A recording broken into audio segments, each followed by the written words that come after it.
तनुज खत्री जी हमारे साथ जुड़ गए हैं। तनुज जी, देखिए बैठक होने जा रही है और अब से कुछ ही देर में बैठक हो रही है, ऐसे में क्या कुछ विषय होंगे जो कि इस बैठक में फैसला लिया जाएगा? देखिए, हमें लगता है कि आपको तो सबसे सर्वप्रथम बैठक खत्म होने का इंतजार करना चाहिए, क्योंकि माननीय विधायकों की बैठक है जी। और इसमें झारखंड मुक्ति मोर्चा, कांग्रेस, राजद और अन्य जो सहयोगी लोग हैं उनकी बैठक है। लेकिन सवाल ये है कि पेट में दर्द भारतीय जनता पार्टी को क्यों होता है? कयास लगाना, अरे जीएसटी नहीं लगती है कयास लगाने में, तो इसका मतलब कुछ भी कयास लगाएंगे, किसी को मुख्यमंत्री बनाएंगे, किसी को मुख्यमंत्री से हटाएंगे। ये काम तो 29 दिसंबर 2019 से भारतीय जनता पार्टी कर रहे हैं, ये लोग कर रहे हैं। जब बाबूलाल मरांडी जी भाजपा में नहीं थे तब भी भाजपा के लोग वो कर रहे थे, और जब वो आ गए तब तो उनके पास आज कोई काम ही नहीं बचा है।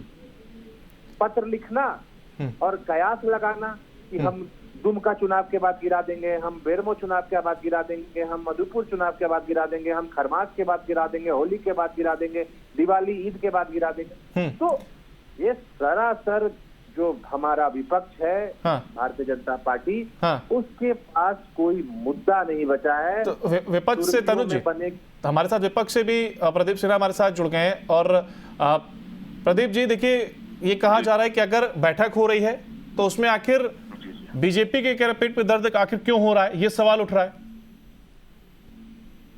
देखिए, जिस तरह से राजनीतिक घटनाक्रम बदला है राज्य में, और खासकर कांटे सीट से जो जेएमएम के विधायक थे उन्होंने इस्तीफा दिया, तो निश्चित रूप से एक सुगबुगाहट है कि अनायास कोई व्यक्ति क्यों इस्तीफा देगा, जबकि अभी विधानसभा का कार्यकाल 1 साल का बचा हुआ है। इसलिए मैं समझता हूँ कि सारी कयासबाजी इसी बात को लेकर है कि ईडी के 7 समन के बाद भी जिस तरह से धृष्टता मुख्यमंत्री दिखा रहे हैं, भ्रष्टाचारियों को बचाने की जो कोशिश की जा रही है, जेल में जो लोग बैठे हुए हैं वो लोगों को फोन करके न सिर्फ ईमानदारी मांग रहे हैं, बल्कि अब तो पत्रकारों तक को धमकी दे रहे हैं कि अमुक खबर आपको नहीं लिखनी है, अमुक खबर लिखनी है। आप समझ सकते हैं कि इन चीजों पर अगर मुख्यमंत्री चुप बैठा हो, कोई कार्रवाई न की जाए उन लोगों के खिलाफ, तो संदेश साफ है कि भ्रष्टाचारियों के साथ ये मिले हुए हैं, क्योंकि वो जो पैसा वहां से उगाही होती है वो इन तक पहुंचता है। कयास का जिक्र आपने भी किया और वो इसी बात पे तो सवाल उठ रहा है कि आखिर कयास लगाए क्यों जा रहे हैं? कयास लगाने में तो कोई जीएसटी नहीं लगता, क्या इस वजह से कयास लगाए जा रहे हैं? देखिए, ये तो साधारण समझ की बात है कि कोई भी अगर संवैधानिक संस्थाओं का बार बार अपमान करेगा तो कानून के हाथ लंबे होते हैं। 6 समन के बाद नहीं गया, 7वें समन के बाद जब उनको कहा गया कि आप स्थान और समय तय करके बताइए, वो भी वो नहीं कर रहा है, वो पत्र के माध्यम से ईडी को सूचना भेज रहा है। तो निश्चित रूप से एजेंसियां मौका देती हैं, लेकिन एक समय ऐसा भी आएगा जब मौका मिलना बंद हो जाएगा। तब तो कानूनी जो प्रक्रिया है उसको फॉलो करना होगा और उसके तहत जो भी कार्रवाई कोर्ट निर्देशित करेगा वो होगा।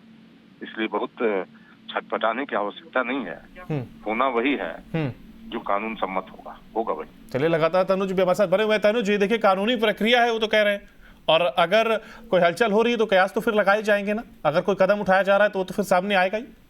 हमने तो कहा कि जीएसटी नहीं है तो कयास लगाइए, कयास लगाने पर कोई मनाही नहीं है, लेकिन कानून का सम्मान, संविधान का सम्मान, ये करना आज पूरे देश भारतीय जनता पार्टी को सिखा रहा है।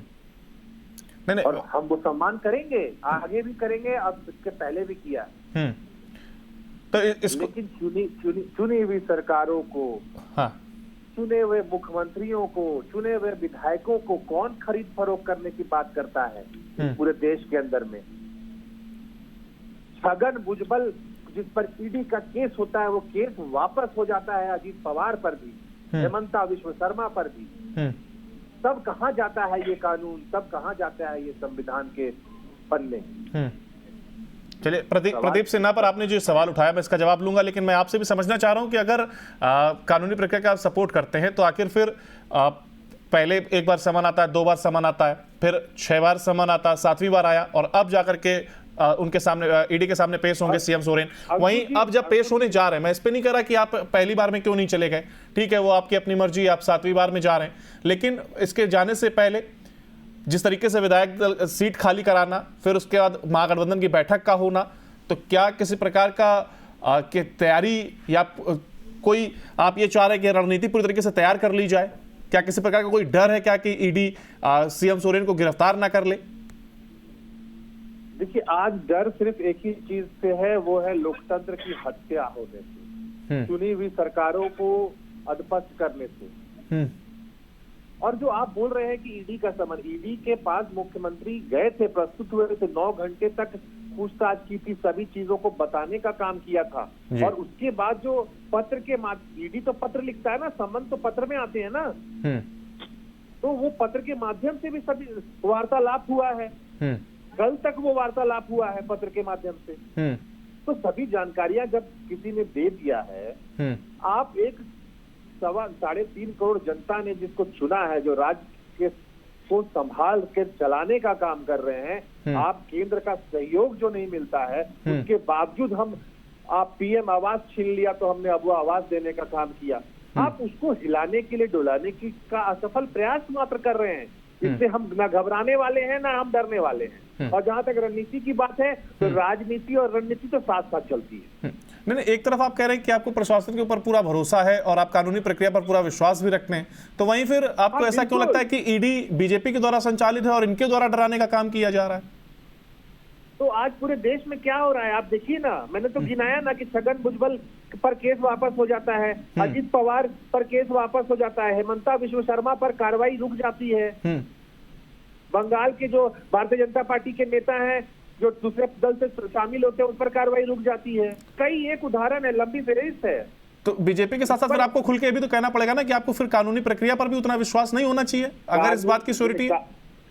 कानूनी प्रक्रिया अलग विषय है, लेकिन कानून का गलत प्रयोग करना, उसका इस्तेमाल करना भारतीय जनता पार्टी कर रही है, ये गलत है। हम इसकी लड़ाई लड़ने की बात कर रहे हैं। चलिए, प्रदीप सिन्हा जी, तमाम देखिए आरोप लग रहे हैं, डराने का काम किया जा रहा है, काम कर रही है सरकार। आप बताइए, आपकी तरफ से आवास योजना, वहां तक प्रधानमंत्री आवास योजना नहीं पहुंच पाई, उन्होंने अबुआ आवास शुरू कर दी।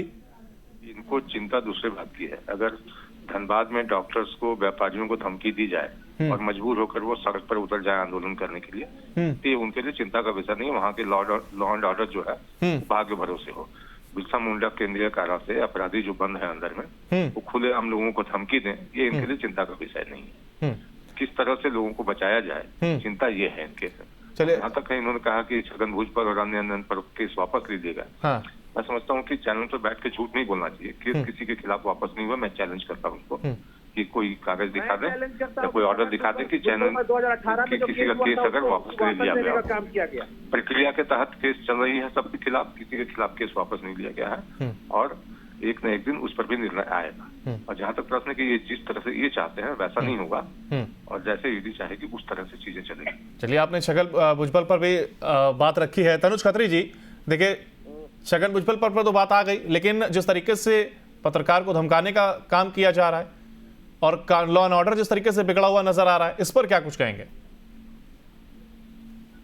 कैसे बात आ गई? छगन भुजबल पर झूठ बोल दिया तो बात आ गई।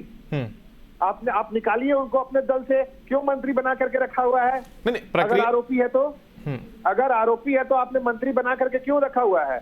आप मुख्यमंत्री बना करके क्यों रखा हुआ है हेमंता विश्व शर्मा को? ये बात आगे से नहीं होगा ना, बोल दीजिएगा आप चैनल में, आप कार्रवाई करके दिखाइए। क्यों नहीं, आपने दागियों को क्यों रखा हुआ है? अगर आप दागी हैं तो ये बताना होगा देश को कि अगर वो दागी हैं, अगर क्या दागी हैं, उसको आप हटाने नहीं रहे, उसको मंत्री बना रहे हैं, उसकी ताजपोशी कर रहे हैं सुबह सुबह 5 बजे।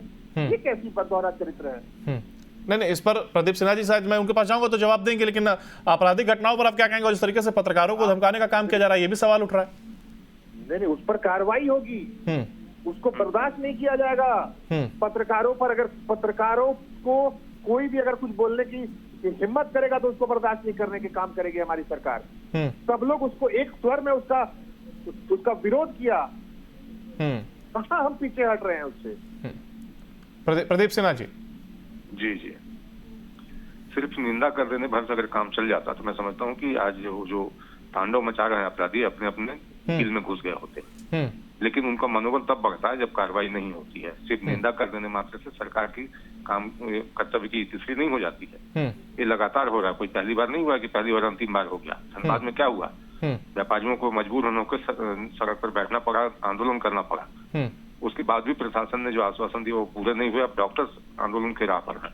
तो अपनी चमड़ी बचाने की लाख कोशिश करते हैं। लोगों को समझ में आ गया है कि हेमंत सोरेन की सरकार अपराधियों को बिल्कुल संरक्षण दे रही है, उनको बचाने की भरसक कोशिश की जा रही है।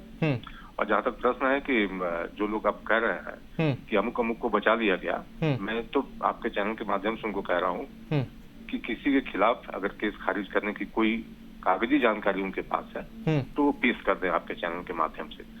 एक प्रक्रिया होता है, प्रक्रिया के तहत कार्रवाई चली। और जहां तक प्रश्न है कि आरोपित है वो, इससे कोई इनकार नहीं करता, लेकिन जब तक दोष सिद्धि ना हो जाए, हाँ, दोष सिद्धि होने के बाद अगर हमारे पद पर बने रहे तब हमसे प्रश्न पूछा जाना चाहिए। वहीं इस पर भी हम आपसे जवाब चाह रहे थे कि गठबंधन एक साथ आ रहा है और एक बैठक भी हो रही है, तो वहीं इसको लेकर के आपकी क्या प्रतिक्रिया है? क्योंकि कहा जा रहा है कि बीजेपी के द्वारा जानबूझ के परेशान करने का काम किया जा रहा है।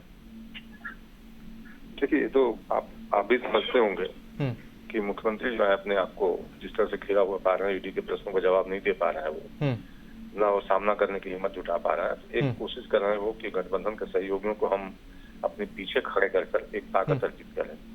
लेकिन आप उन गठबंधन के सहयोगियों के कांग्रेस पार्टी और आरजेडी के अगर ट्रैक रिकॉर्ड को देखिएगा तो भ्रष्टाचारियों के साथ हमेशा रहे हैं। उनके एक पार्टी के अध्यक्ष तो जेल की यात्रा करके आए, अभी भी अध्यक्ष बने हुए हैं पार्टी के, उस पर कोई कुछ नहीं बोलेगा। कांग्रेस पार्टी की पहचान ही है, पर्याय है कि वो भ्रष्टाचार की संरक्षक है। लेकिन जैसे जैसे चुनाव नजदीक आते हैं उसी समय पर इस तरीके की कार्रवाई होना, तो क्या सवाल के घेरे में नहीं खड़ा होता है कि क्या बीजेपी के द्वारा ये कार्रवाई कराई जा रही है? इस देश में तो चुनाव सालों भर चलते रहते हैं, कभी राज्यों के चुनाव, कभी नगर पालिकाओं के चुनाव, कभी लोकसभा के चुनाव। तो क्या मतलब चुनाव के डर से कोई भी सरकार 5 साल तक कोई कार्रवाई न करे? तनुज खत्री जी, अगर किसी प्रकार का कुछ भी डर अगर नहीं है या कुछ भी गलत कार्य नहीं किया गया है, तो आखिर फिर जांच से पीछे क्यों हटना या ये कहना कि बीजेपी के द्वारा ये कराया जा रहा है? बिल्कुल कराया जा रहा है। इसमें अब किसी प्रकार की कोई सवाल ही नहीं बचता है। अभी इन्होंने कह दिया वो आरोपी हैं, अब मैं कागज दूंगा, चलो ठीक है, मैं दे भी दूंगा इनको कागज। आपने आरोपी को क्यों मुख्यमंत्री बना करके रखा आसाम में, क्यों मंत्री बना करके रखा है महाराष्ट्र में? आपको तो तुरंत हटा देना चाहिए था। नहीं, वो कहते हैं कि आरोपी है, तब तक वो हमारे साथ अगर उन पर आरोप सिद्ध हो जाता है तो बिल्कुल हटा देंगे। अरे भैया, तो हमारे पर कौन सा आरोप सिद्ध हो गया? हाँ, इसका भी तो जवाब फिर तो वहीं आ जाना चाहिए। इनको सवाल तो इन्हीं पर आ गया। जी बिल्कुल, यानी दोनों तरफ बात अटकी हुई है। आप उन पर फिलहाल बहुत शुक्रिया आप दोनों का हमारे साथ जुड़ने के लिए।